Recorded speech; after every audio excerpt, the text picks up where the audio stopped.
assoupie sur le flanc des monts Fazao et Malfakassa, la plaine de Mo vue de ciel.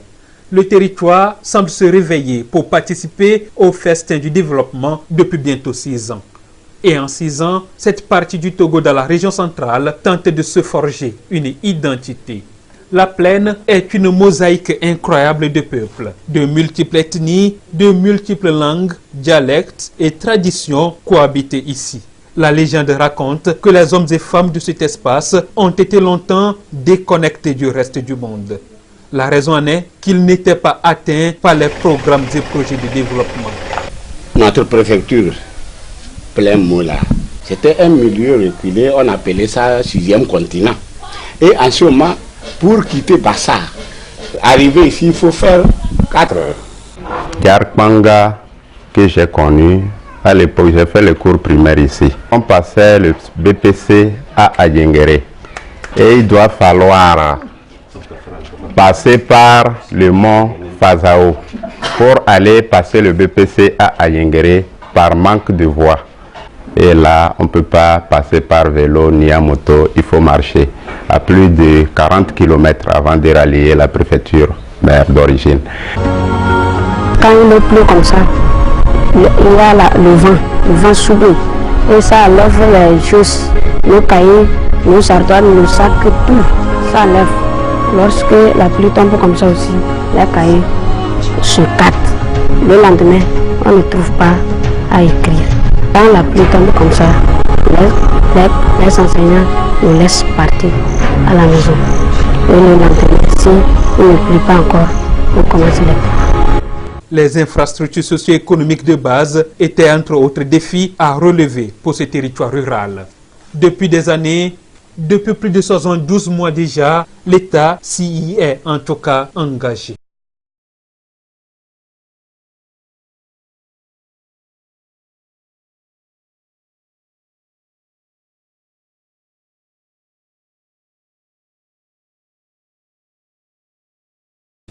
Le projet de développement rural intégré, conçu et mis en œuvre par le gouvernement togolais avec le concours de ses partenaires, vient réécrire une nouvelle page de l'histoire de ce coin du Togo.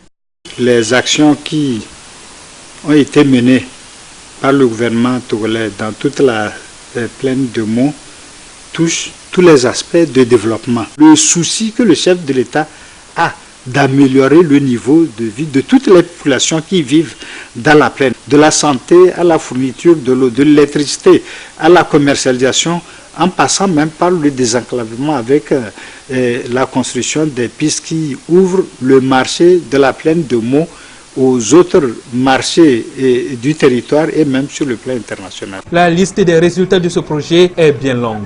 Divers domaines sont touchés par ce outil. À travers les 6 cantons que compte la préfecture, la construction des pistes rurales a permis de relier les localités entre elles. Écoles, centres de santé, centres de loisirs et bien d'autres infrastructures y apportent des changements au jour le jour, comme ici dans le canton de Kanyigbara. Vraiment, Pétrimou a bien travaillé. Actuellement ici, là, notre milieu, là, ça a beaucoup changé. C'est beaucoup changé, ça a changé, ça a amélioré beaucoup. Vraiment, on avait des problèmes de se déplacer dans les autres villages, même s'il faut aller chercher quoi. Bon, comme il n'y a pas les pistes, on ne pouvait même pas, même les rivières, si c'est inondé, on ne peut rien faire traverser. Le canton de Kanyigbara a bénéficié d'abord du ISP. Et cet ISP maintenant a permis à la population d'avoir accès à des soins de santé améliorés. Le PDRMO a formé beaucoup de personnes. Si on prend par exemple l'agriculture, les gens ont été formés dans ce cadre. Les foyers améliorés également. Les gens ont été également formés au niveau des holacaudes, élevage des lapins, des agoutis, tout ça là pour permettre aux gens de ne plus monter dans la faune et pouvoir chercher ce qui est défendu par l'État. Par rapport aux pistes rurales, je vois que maintenant c'est bon, puisque dans le temps ce n'était pas facile d'avoir accès au canton. Maintenant, avec le projet PDRMO, c'est très facile de joindre les localités qui s'y trouvent de part et d'autre du canton. Aujourd'hui, on constate qu'il y a une ouverture Ici, Bassar, à peu près 1h30 à moto, tu es arrivé à Bassar grâce à l'ouverture de la route et surtout du pont sur le fleuve Mont. Il y a les panneaux solaires qu'on a installés qui éclairent de 18h à 6h du matin. Donc ça fait que de loin ou bien de près, vous allez constater que la nuit, la ville de Djarkmanga est éclairée. Avant, c'est l'eau des rivières qu'on buvait à Djarkmanga. Actuellement, il y a beaucoup de forages. Il est vrai que ça ne suffit pas, mais rares sont les populations à Djarkmanga ici qui boivent de l'eau des rivières. Aujourd'hui, l'igname qui se vendait, 3 tas d'igname qu'on vend à 100 francs, aujourd'hui, vous pouvez amener 1000 francs pour trouver 3 tas d'igname, c'est difficile. Ça fait qu'il y a une grande production d'igname à Djarkmanga et de tous les céréales qu'il y a, mais ça devient très cher actuellement grâce au désenclavement de Djarkmanga. Donc je peux dire que Djarkmanga a connu vraiment un changement. Le PDRIMO a entamé un chantier non encore achevé. La coordination du projet en est consciente. Mais les grandes composantes du projet ont été réalisées à presque 100%. Au chapitre des infrastructures, des magasins et des centres communautaires sont créés. Ils viennent résoudre les difficultés d'accès aux structures d'accueil. Djarkmanga, chef-lieu de la préfecture de Mo, fait figure d'une ville en construction. Cette infrastructure est très importante pour la population de Djarkmanga car avant les conditions de réunion étaient très précaires dans la localité, où se réunir, ou faire des manifestations, on n'en trouvait même pas. Et avec l'arrivée de cette infrastructure, nous avons constaté qu'il y a possibilité de faire une réunion où il y a une salle disponible de 100 places et c'est une salle moderne bien équipée. On a aussi les dortoirs pour au moins loger les étrangers qui viennent dans la localité pour travailler et repartir. Nous avons un podium qui est déjà opérationnel où les jeunes sont libres de venir faire des spectacles. Généralement, PDRIMO a fait beaucoup de choses dans la localité, surtout au niveau des jeunes. Et le visage de ces changements s'observe. Ça et là, les bâtiments poussent. À l'entrée de ce territoire, ce sont les bureaux de la préfecture qui offrent leur attraction. À quelques encablures de là, l'inspection générale des enseignements primaires et secondaires. L'accès à l'eau potable, à l'électricité et à bien d'autres palettes de services sociaux de base, chose désormais possible.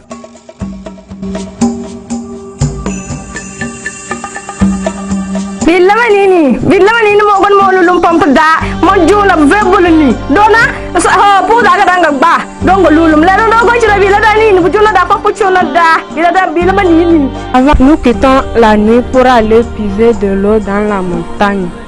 Et comme maintenant il y a le forage ici, nous ne quittons pas la nuit pour puiser de l'eau. Nous quittons le même air que nous voulons et nous venons puiser de l'eau ici. C'est pourquoi nous sommes contents d'avoir le forage ici pour puiser de l'eau. Nous sommes très heureuses. Aujourd'hui, nous avons l'eau potable à portée de main. Avant, ce n'était pas possible. Nous sommes vraiment contentes pour ça. Merci au président de la République, Faure Gnassingbé, pour le développement de notre milieu.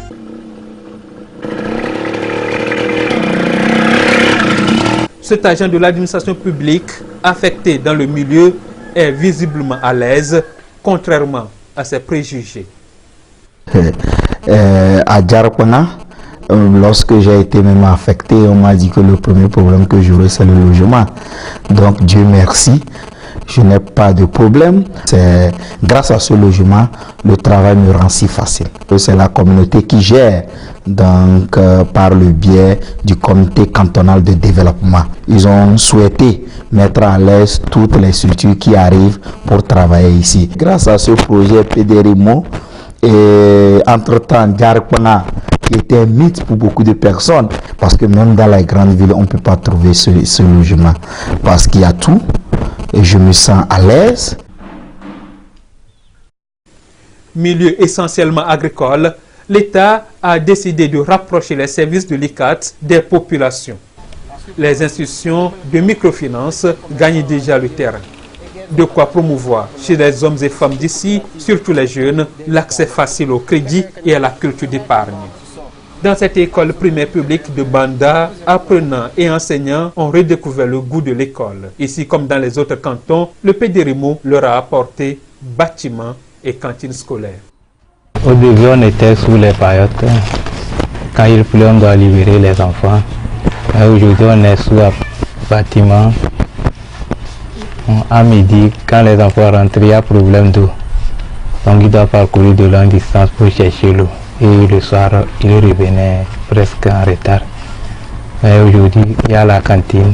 Donc, on fait journée continue. Maintenant, les enfants sont motivés à venir à l'école. Maintenant, comme nous avons les deux bâtiments, les enfants sont fiers de venir à l'école, les parents se sont fiers, les enseignants se sont fiers de venir à l'école pour fréquenter.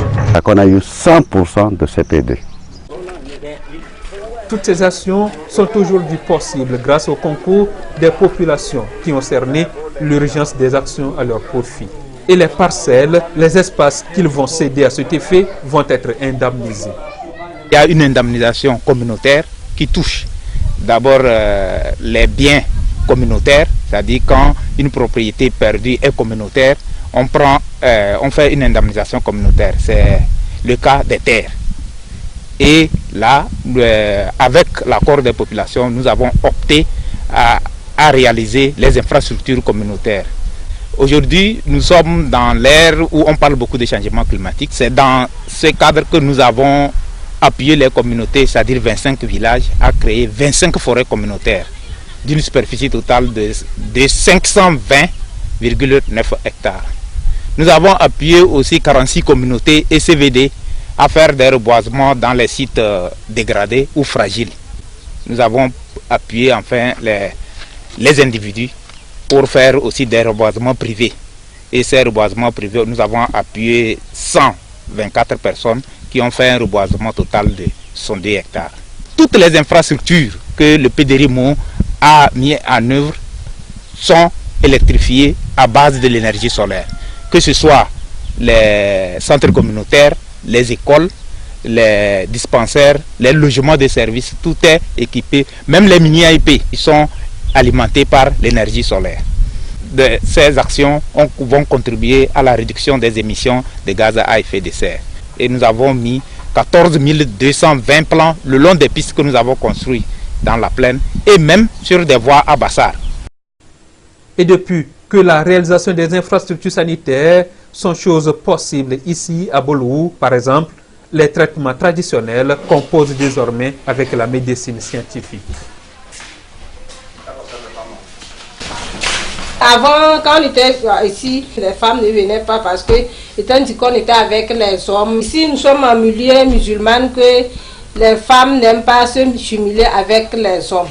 C'était combiné avec la médecine, elles n'acceptaient pas à venir. Au moins par mois, on peut trouver 4, 5 comme ça, mais maintenant on peut aller jusqu'à 20, 35 CPN par mois en plus. Nous on voit que par rapport à l'année passée, on a plus d'affluence plus que l'année dernière. En mars passé, on avait eu au moins en CPN 32 nouveaux cas pour la CPN et les anciennes étaient à 58. Les CPN 1, les CPN 2, 3 jusqu'à 4. Avec les sensibilisations de PDRIMO dans les localités, les femmes et les hommes arrivent à venir. Ils accompagnent leurs femmes pour venir adopter les méthodes de planification familiale et la CPN. Je pense que le PDRIMO a bien fait de construire cette structure. La plaine s'éveille. Et l'éveil, c'est aussi une prise de conscience, celle de posséder une nature exceptionnelle à préserver à tout prix. Le projet a pris le volet en compte. Ici, il ne faut pas aller trop loin pour retrouver la nature à l'état brut. Les communautés mesurent toute son importance. Et quand le trajet vous amène à traverser ce village de Nyezimder, l'escale y devient obligatoire.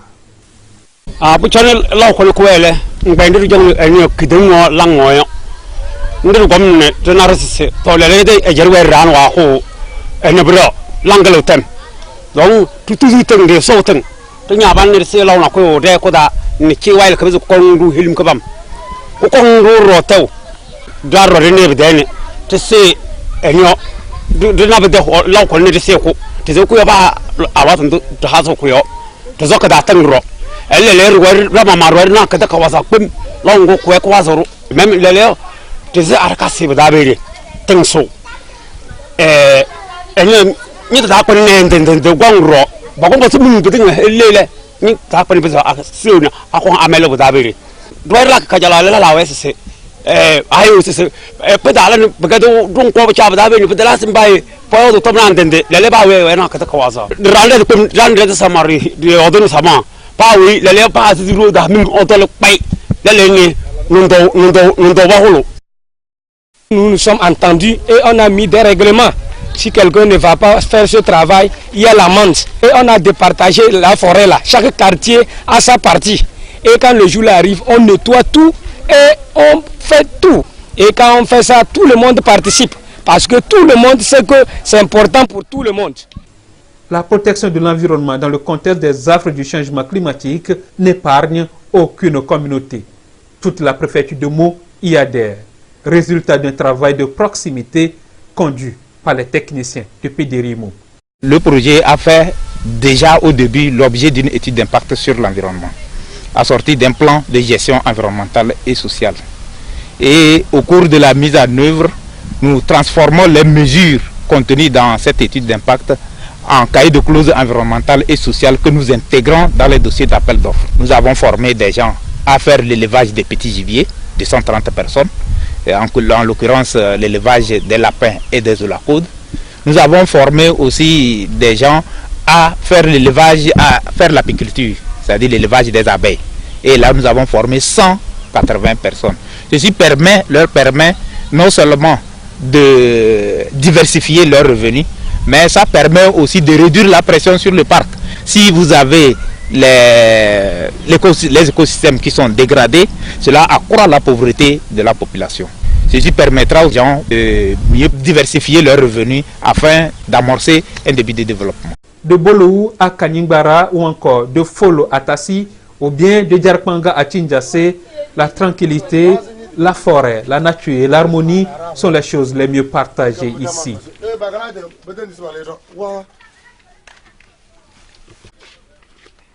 Wara ansar na rogon je si zola si fara falande ba benchko to go du buga be da ba ngana bare kuzuji ba ngana bare nyara do bo formation bala ba da ne ba fa bare aguti de damle ka ba fa bare bana se umuro sana ba zola si abge do yudo abende la komodo mododo abge na rogon zola malizi menjele bodo do doke be ka be yele ministom yeyem ko do bo be na namla le do ba do la ko mo wana son.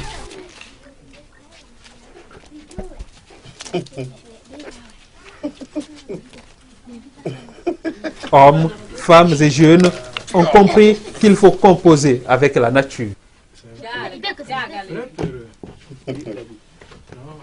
On redécouvre la terre avec de nouvelles techniques culturelles. Dans notre parcours de la plaine, nous n'avons pas résisté à l'envie d'aller voir ces paysans, ces producteurs engagés dans leur secteur d'activité. Cet espace, nous l'avons eu grâce au projet PDRIMO, qui a aménagé un espace d'1 hectare pour que la population de la plaine de Meaux ait accès aux produits maraîchers. Et je peux dire aussi que la portion m'a vraiment aidé à subvenir aux besoins de ma famille. Et entre-temps, ma maman était malade et je n'avais rien. Et vraiment, c'était aussi au moment des récoltes. Et j'ai récolté un peu et j'ai vendu. J'ai trouvé une somme qui a pu me sauver pour secourir ma maman qui était hospitalisée.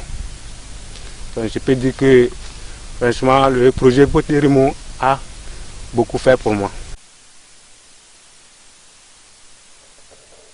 Les terres de la plaine sont riches et propices au développement de l'agriculture. Les agents de l'Institut Conseil d'appui technique ICAT ne le diront pas assez. l'ICAT ici présente depuis 2012 a aussi apporté son appui à cette population dans le domaine agricole. Surtout l'appui des techniciens envers cette population à travers la production, à travers la formation des producteurs en groupement et en leur donnant en quelque sorte des notions de savoir cultiver. Étant en groupement, les techniciens de l'ICAT vont vers eux pour leur apporter des appuis, conseils. On leur apporte des techniques dans le domaine culturel, dans le domaine élevage. Conséquence de tout ça, c'est que la production a énormément augmenté, que ce soit dans la production du maïs, du mil et surtout de l'igname qui de nos jours abonde énormément à Diarkonga. Les producteurs ont oublié leur vieille habitude de cultiver pour consommer. Maintenant, ils sont tournés vers la politique de la commercialisation.